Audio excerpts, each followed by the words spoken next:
to the appalling sanitation standards in which many Haitians are still living really isn't anything new. It's been this way pretty much since the earthquake hit.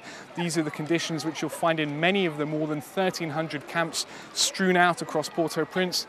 You can see this one is really almost a rubbish dump. There are people that have obviously been dumping rubbish just at the top of the hillside there.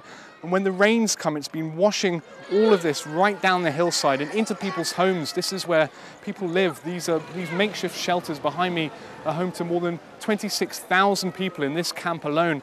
So if you think about the possible consequences of an outbreak of cholera here, it really could spread like wildfire. Now, added to that, there is the potential risk that Tropical Storm Thomas could hit Haiti as early as the beginning of next week.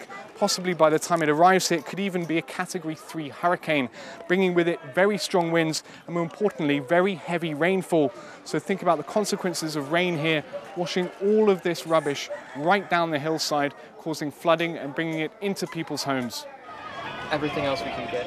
Camp organisers who've been focusing on the cholera outbreak by improving their clinics say dealing with both threats simultaneously will be next to impossible.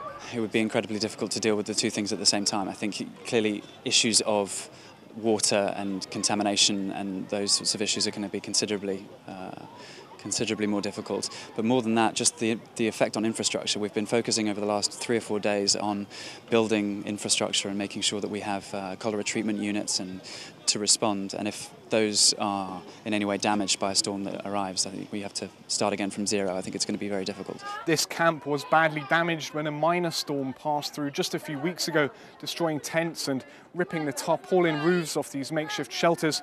But really, it's the deadly combination now with the spread of cholera that's the main fear.